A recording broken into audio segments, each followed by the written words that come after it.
Uh-huh.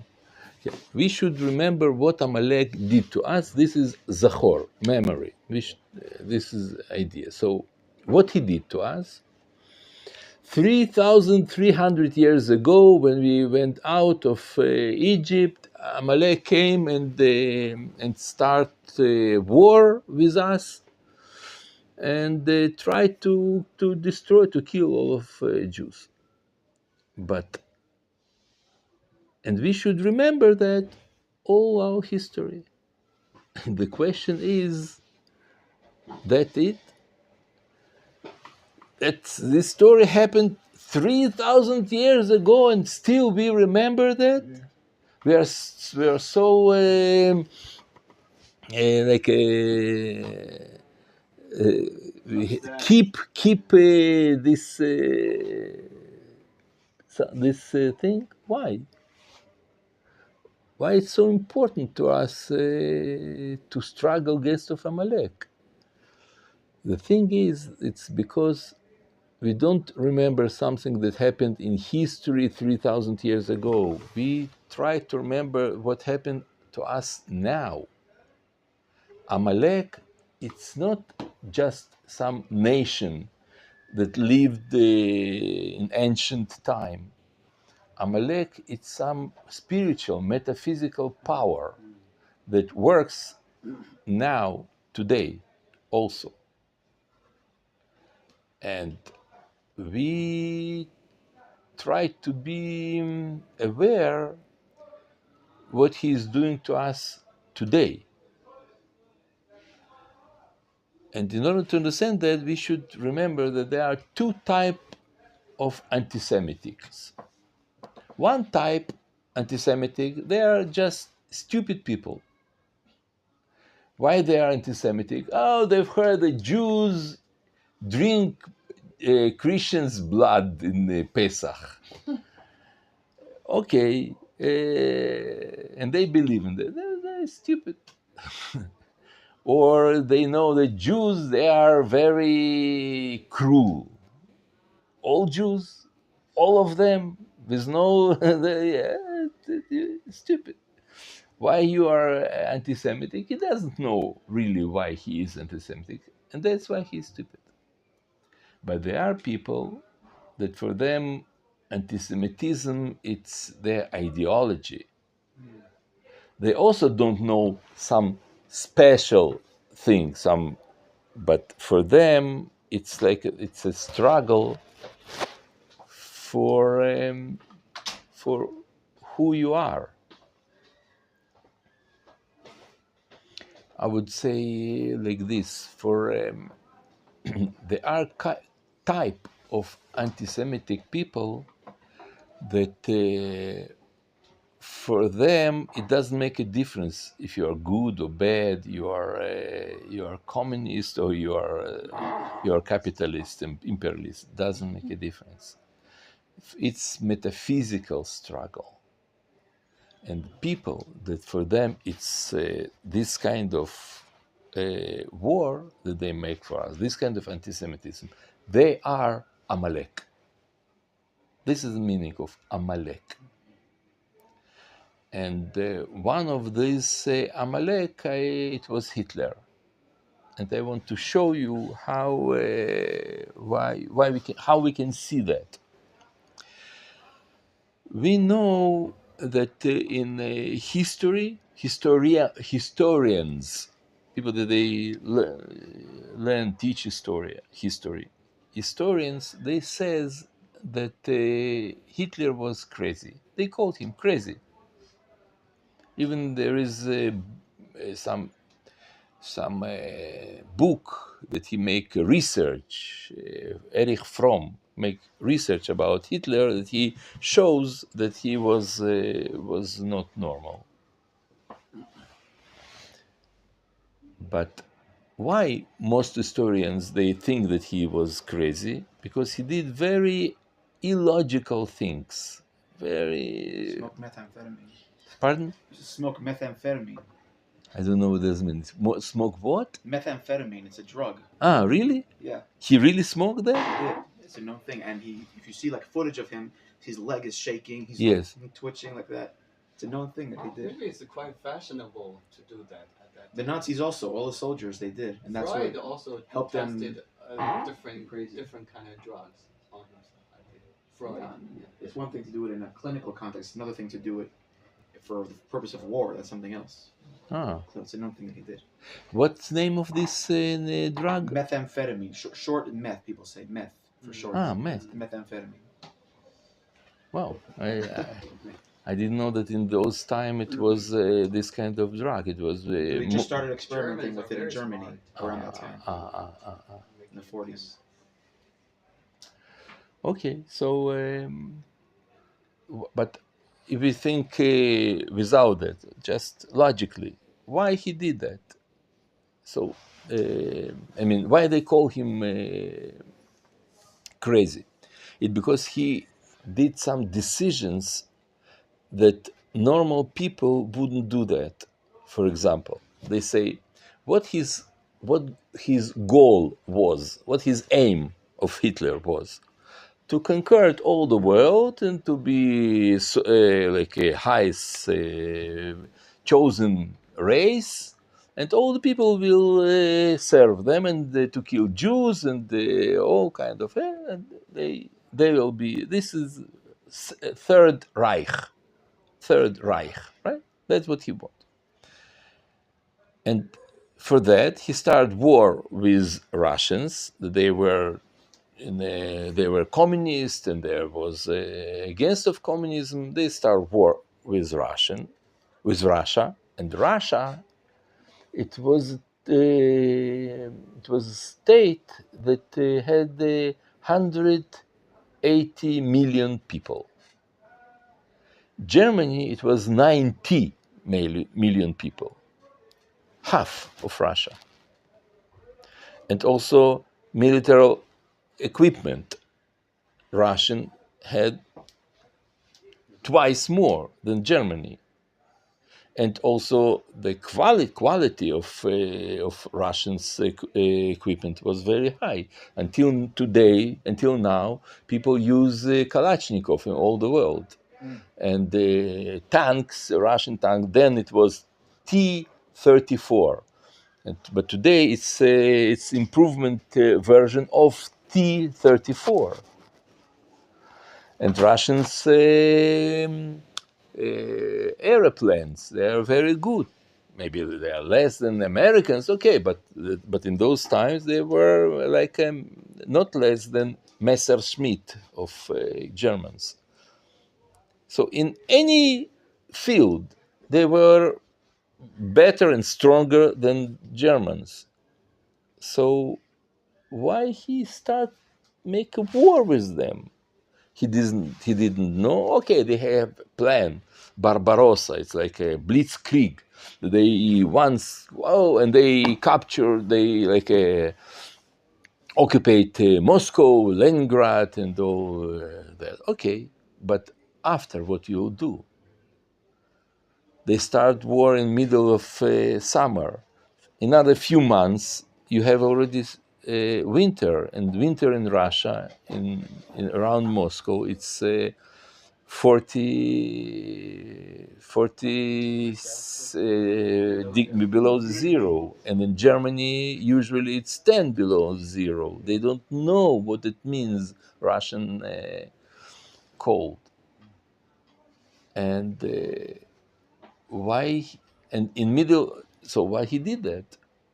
In the middle of war, you understand that each soldier is very important. If they have 90, they have 180, it's twice more. So each soldier is very important, right? But think, in middle of this war, you understand that you need each soldier that he'll be like appointed to just to win the war, right? But what he did, in middle of the war, he started to make all this business with Jews. And in order to collect all Jews, to keep them in Auschwitz, and to do that, you need a lot of soldiers. Only in Auschwitz, it was 10,000 soldiers of SS. It means the best soldiers they have in Germany, the best. They guard in Auschwitz, and you have to give them food, a little food, a little bit food, but still, you have to feed millions of people. And there are people that they lived in Auschwitz 3 years. They didn't die. So it means that it was enough food in order to survive. In order to give food for millions of people, even if you give him one potato, you understand that you have to have tons of potatoes? What for? Why you need that in the middle of the war? You have to struggle, you have to win, you fight. Okay, so do it. Concentrate all your power in one big strong fist, and after that, if you hate Jews, so you can find solution in the end after the war. But in middle, so why he did that? Crazy. That's why they called him crazy. And also, in middle of the war, he sent his general, the best general in Germany. It was Reuven Rommel, his name. He was Feldmarschall. He was simple officer that became very, very, very bright and special officer. He became a Feldmarschall in very, very short period of time. Feldmarschall. He was the genius of war. He take this Feldmarschall Rommel and he sent him in middle of the war. He sent him in Africa to fight with England, in Egypt, that they should make they should liberate Egypt. Why?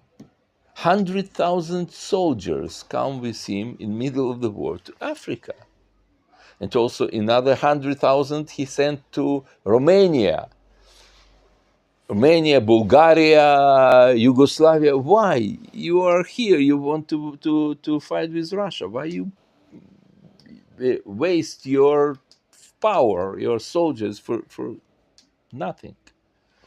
Why? He was so crazy. That is the solution, crazy. But what I want to tell you, that in my opinion, he wasn't crazy. And everything if you change your conception, your paradigm, you will understand that he was very logical and very consistent, very consistent in what he did. So what's the conception you have to change? That he didn't want to occupy all the world. It wasn't his goal. What his goal was is to kill Jews. And when you understand that, you will understand all his deeds like very logical and consistent. For example, why he started war with Russia, though that he knows that Russia is stronger than him, because he hoped that in meantime he will kill Jews there. And that's what happened. He killed Jews in Ukraine, in the Soviet Union, all kind of places. That's what he did. He collected them and sent them to Auschwitz. And why he sent his best general to Africa? Because in Africa it was close to come to Israel.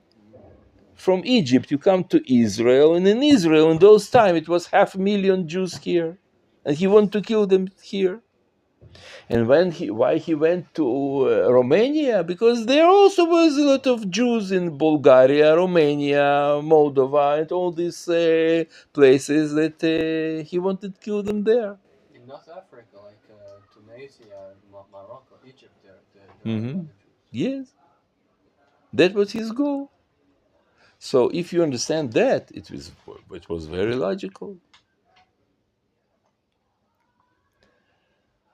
And why he did it? For him it was so important to Hitler that in order to kill 6 million Jews, he was uh, he was ready to sacrifice 10 millions of Germans. In this war was killed 10 millions Germans. Why? And the last he wrote his how is it in English when you write before man die? He write like how is it? Will. Yes, will. He wrote his last will. So what it was in this will? I command you, my people, keep make war with Jews and with all world Jewry and the Jews and he called all kind of things. And last word in this will, it was Jews, Juden. And who he didn't mention in this will? Russians? Russians, communists, Bolsheviks, English, American, French. In this time, what he write his will, the Russians tanks already in Berlin, and they with planes they bomb them, and the all explosion, all that. He doesn't think about them,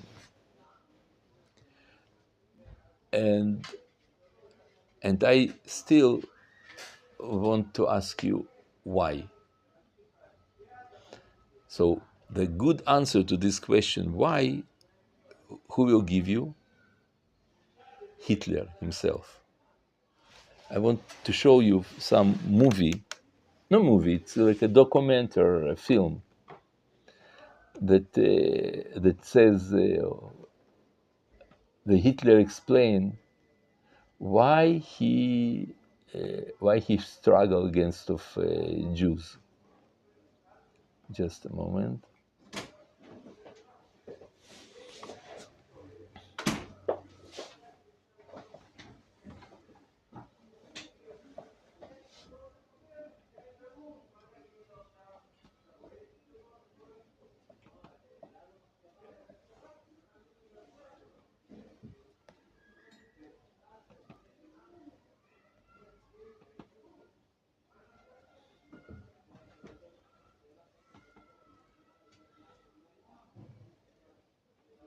And that was.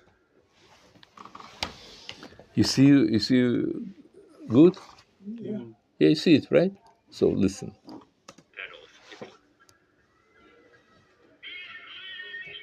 Providence has ordained that I should be the greatest liberator of humanity.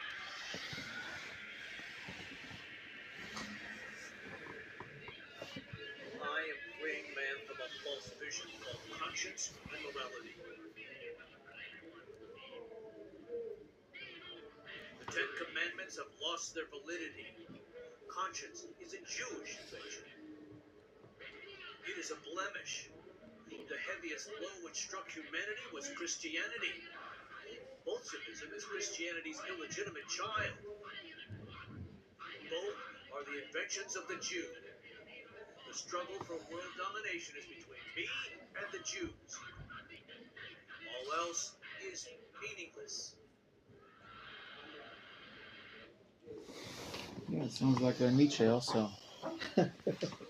He was a big fan of Nietzsche. Now, I want to ask you if you pay attention what he says in his first speech. Who sent him to do all that?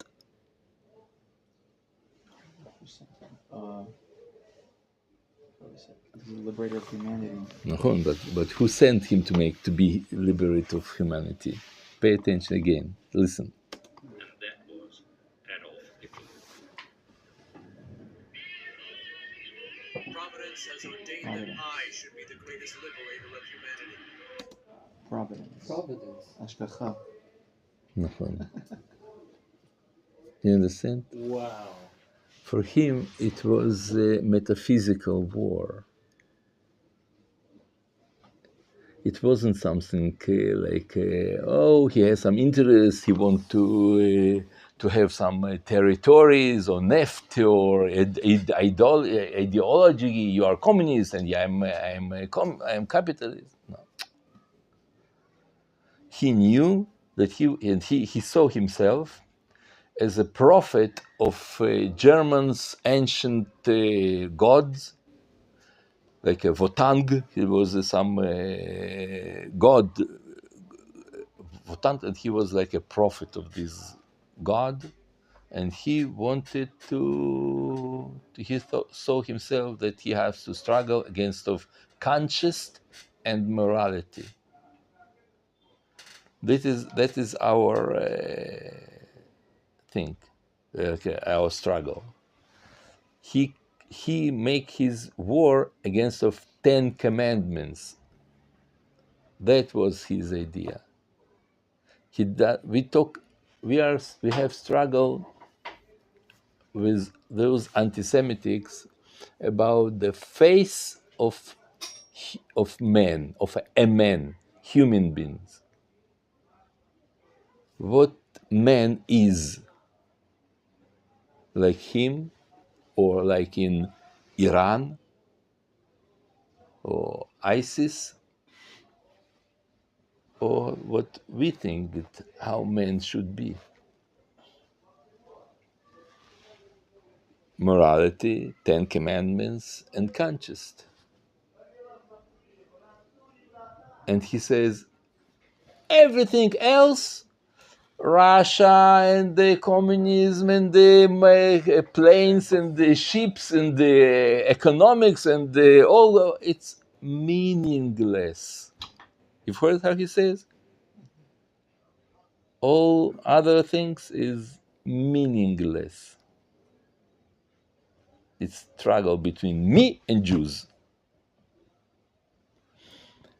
And I think the same situation today with Iran.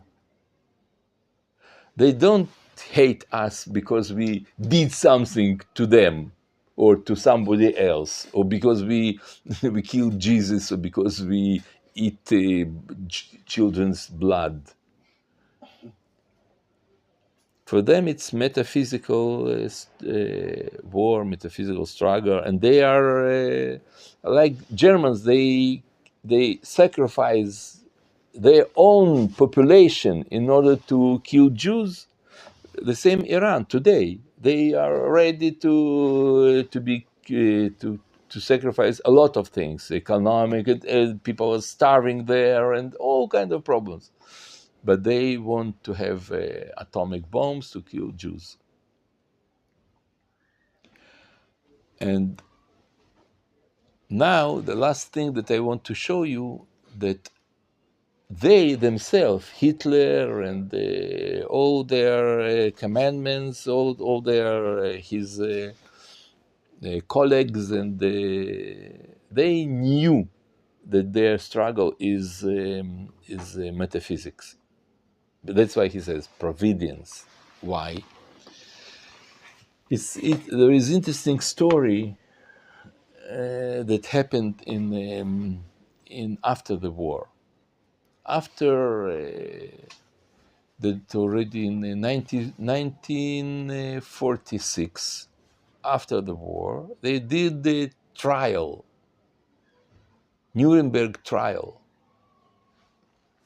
That in this trial they said that it was 23 people in they are not guilty. How say that they was in this neishamim. They were accused 33 people, and half of them they gave prison and all kind of. Some of them they released, and 12 they judged them to death penalty. One of them ran away. It was Martin Bormann, and it was 11. And Henrich,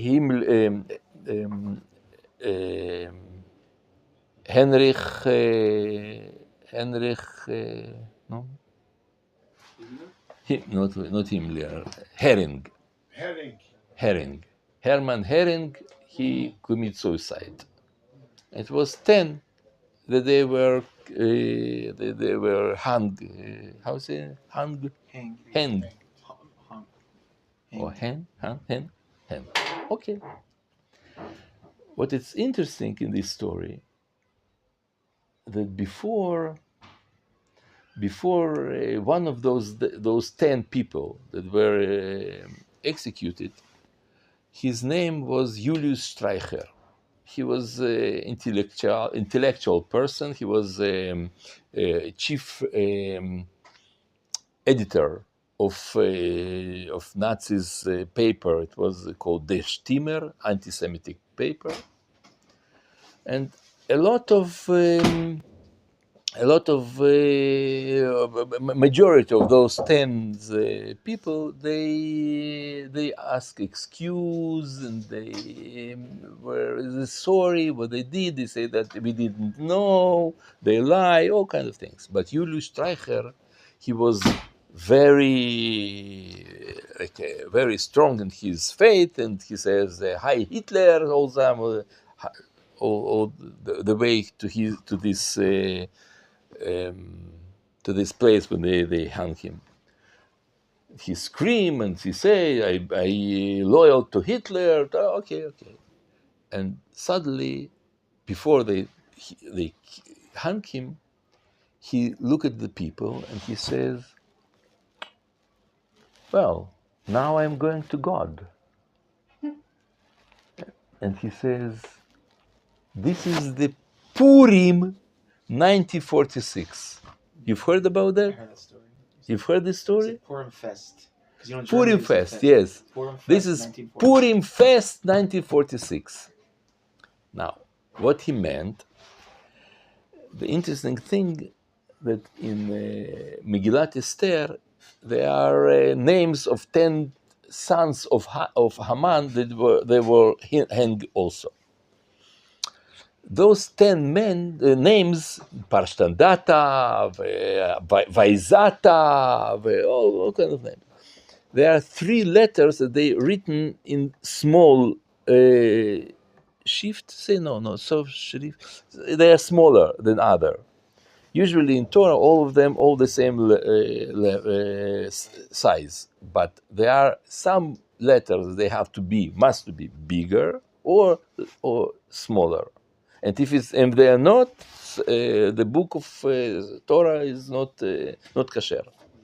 Okay. In those 10 names of sons of Haman that they were hanged on Megillat Esther, there are 3 letters that they are smaller than others. And what those letters are? Tav, Shin, Zayin. Tav, Shin, Zayin, it's a year, then in 1946. 7, it's because it's half. Yes, it was 1946, and about that it's also there is film I want to show you. There's something very, very special. It's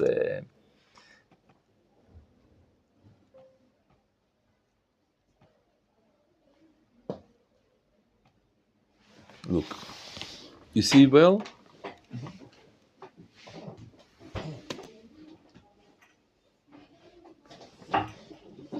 Oh, no sound.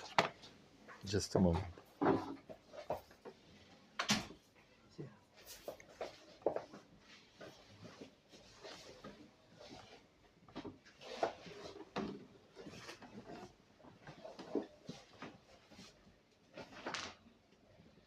No sound. I don't know why.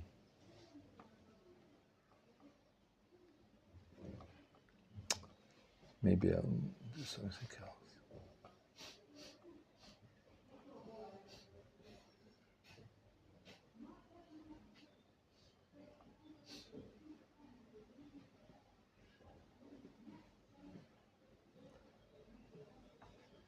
Just a moment, just.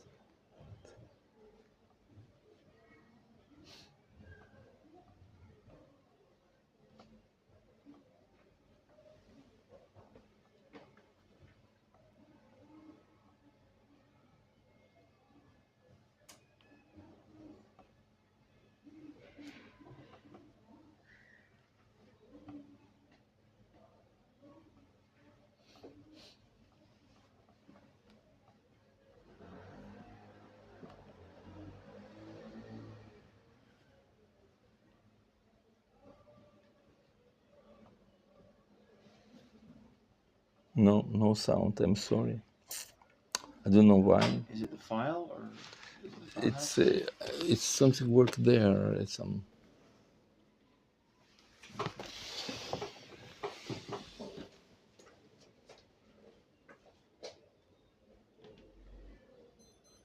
There was sound just now. Is there sound on the computer? A few minutes ago, it works. Yeah.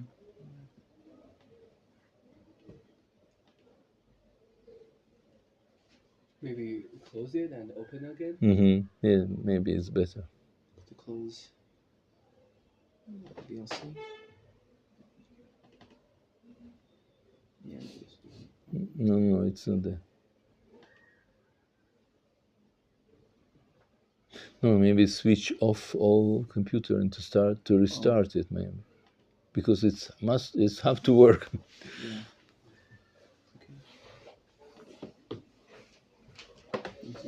Okay. I just set up Windows 11 yesterday. I'm still getting used to it. Just a moment. It's a special thing.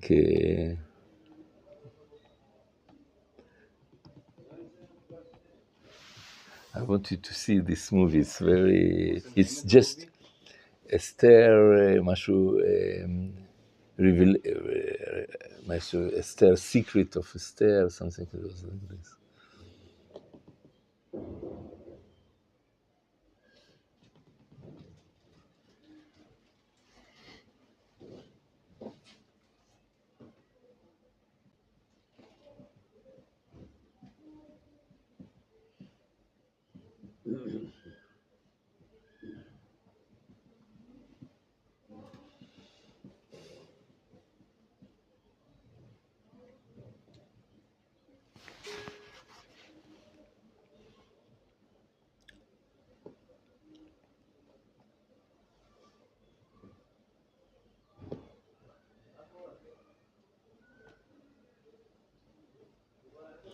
Esther's secret prophecy uncovered.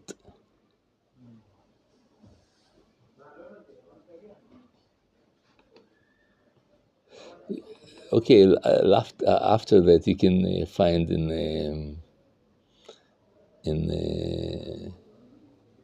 YouTube. There is YouTube. Yeah, just a moment. But maybe last chance. No.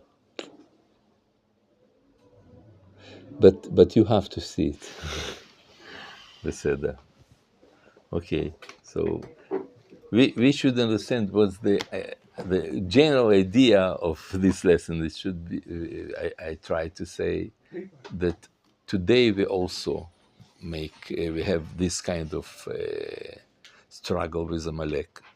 It's not for territories, or if you will change our attitude, or if you'll be better, or if you'll still, if you will stop drink their blood, then it will be everything okay. No, nothing will change. This is metaphysical war. So anti-Semitism is not a logical phenomenon. It's something that's... There is no explanation in science. That tells us that the nations will hate you. Mm-hmm. So, and until we won't understand that, we will lose them.